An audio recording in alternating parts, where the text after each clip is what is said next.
Ինչ է այս ամենը նշանակում։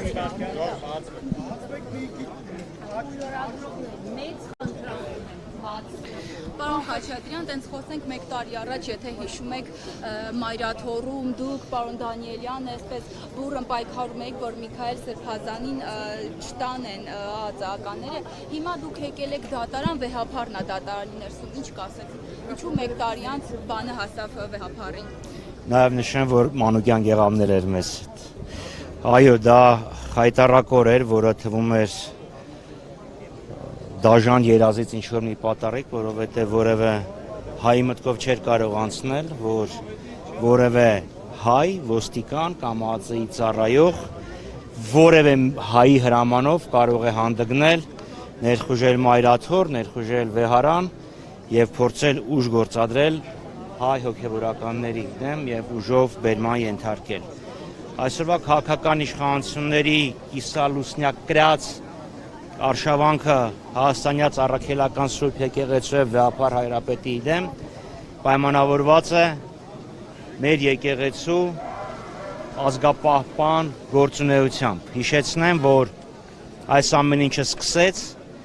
երբ Վեհափառ Հայրապետը և եկեղեցին մասնակցեցին շվեյցարական խաղաղության նախաձեռնության կազմակերպած միջոցառմանը Շվեյցարիայում, որը նվիրված էր Արցախ հայերի վերադարձի իրավունքին։ Եվ դրանից անմիջապես հետո Ալլահ շուքուր Փաշազադեն հայտարարեց, որ հայկական եկեղեցին ռևանշիստական կազմակերպություն է և դա փաստորեն հրաման հանդիսացավ Երևանի իշխանություններին արշավանք սկսել եկեղեցու դեմ։ Շինծու մեղադրանքներ, խայտառակ վարկաբեկիչ, ստերով լի պայքար, բայց ես վստահ եմ, որ եկեղեցին, ինչպես մեր լեռները, դիմացել են հրոսակների, փոթորիկների արշավանքներին, կդիմանա և հաղթանակած դուրս կգա այս փորձությունների միջից։ Հերթով խնդրում եմ, ներողություն եմ խնդրում։ Նիկոլ Փաշինյանը ընկրկելու է, դուք նման տպավորություն եք կամ կարծիք ունեք։ Ինչ-որ ժամանակ։ Որ ասում եք եկեղեցին Վեհափառը կպայքարի, այսպես ասած, հրոսակների դեմ։ Դա ենթադրում է, որ Փաշինյանը պետք է ընկրկի, չէ՞, զիջի ինչ-որտեղ։ Ուժի առջև, ժողովրդի ուժի առջև ընկրկում են բոլորը։ Ենթադրաբար, վստահ եմ, որ եթե լինի դիմադրություն և ժողովուրդը իր կամքը պարտադրի, ապա բոլորը կընկրկեն։ Պարոն Խաչատրյան, արդիտարկում եք արդյոք ինչպես մեր մյուս բարձրաստիճան սրբազաններին մտցրեցին շենք ու ձերբակալեցին, հետո կալանավորեցին, դիտարկում եք նույնը Վեհափառի հետ կարող է լինել, արդյոք այդպիսի սցենար կանխատեսում եք։ Հույս ունեմ, որ ոչ, մի տեսակ դող զգացի ձեր նկարագրած սցենարից, հույս ունեմ, որ ոչ։ Պարոն Խաչատրյան, լավ զգացիք, երբ որ 2024 թվականի մարտավորյան պես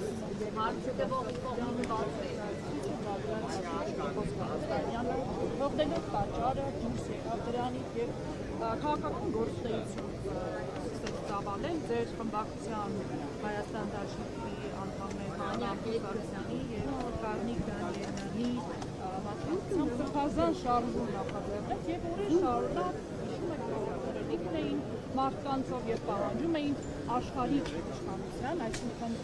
Նիկոլ Փաշինյանի և կառավարող Քոչարյանի։ Շատ է խոսում այն մասին, պարոն Խաչատրյան, որ եկեղեցին և պետությունը անջատ են և այս դեպքում եկեղեցին միջամտում է, պետությունը միջամտում է եկեղեցու ներքին գործերին։ Չեք կարծում, որ առաջին քայլը այդուհանդերձ եկեղեցին է արել, խախտելով սահմանադրական համապատասխան նորմը։ Ոչ, եկեղեցին և պետությունը անջատ են, բայց դրանից չի հետևում, որ որևէ անհատ եկեղեցական իրավունք չունի ասական, քաղաքական, քաղաքացիական գործունեություն ծավալել։ Բագրատ Սրբազանը Այո Տավուշի թեմի առաջնորդն է, բայց Սրբազան շարժման օրերին ինքը պահպանելով արքեպիսկոպոսի կոչումը ամեն դեպքում եկեղեցական պաշտոն չէր զբաղեցնում։ Բագրատ Սրբազանը ներկայացնում էր իրեն, Բագրատ Սրբազանը եկեղեցու ներկայացուցիչը չէր և Սրբազան շարժումը Հայաստանյաց առաքելական Սուրբ եկեղեցու նախաձեռնած շարժումը չէր։ Այո, եկեղեցականներ մասնակցում էին, բայց դա չի նշանակում, որ դա եկեղեցին է եղել։ Կրկնում եմ, որևէ օրենք չի արգելում եկեղեցականին զբաղվել քաղաքական գործունեությամբ։ Թույլ եմ տալիս։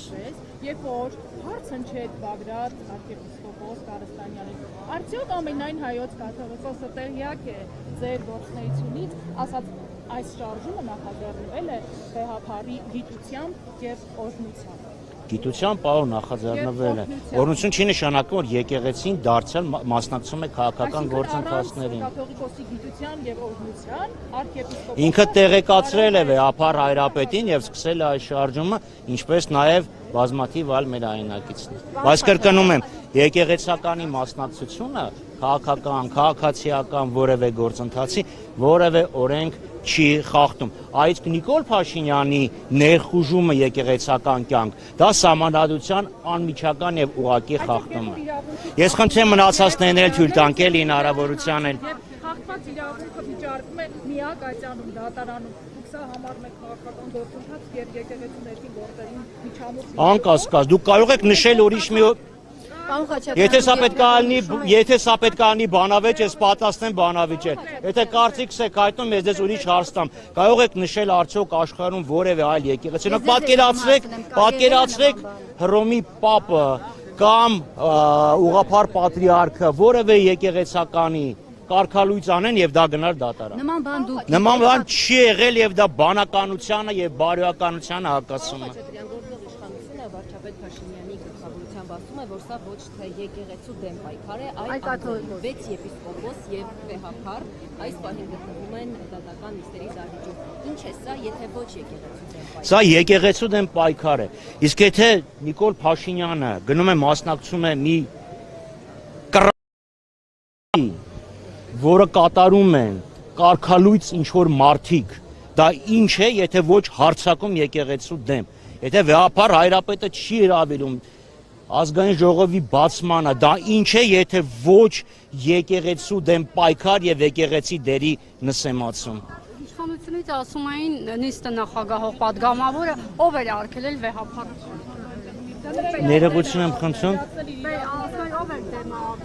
Ոչ, եկեղեցի հրավիրվում է բացմանը մասնակցության իրավունք ունի, բայց պետք է հրավեր լինի։ Հասկանում եք, падգամավորը կարող է գնա, որև կառավարության չեն, չէ, բայց չես կարող դուրը ծեծես, ասես այսօր եկել եմ։ Դա նշանակում է, որ այն կողմից պետք է լինի։ Չէ, ոչ։ Ես իրավունք ունեմ դառնալ վարչապետ, բայց չի նշանակում, այսօր դուրը պետք է ծեծեմ, ասեմ եկել եմ դառնամ։ Պարոն Խաչատրյան, ինչ ակնկալիքներ ունեք այս դատարանից։ Ես հույս ունեմ, որ բանականությունը եւ պատասխանատվությունը պետության, ազգի եւ եկեղեցու հանդեպ կգերիշխեն քաղաքական պատվերին։ Պարոն Խաչատրյան, դուք հիմա փորձելու եք մասնակցել դատական նիստին։ Եթե դալիճում տեղ լինի, Չկա կարծես թե։ ուրեմն հեռակա ձեր հետ միասին արևի տակ։ Շնորհակալություն։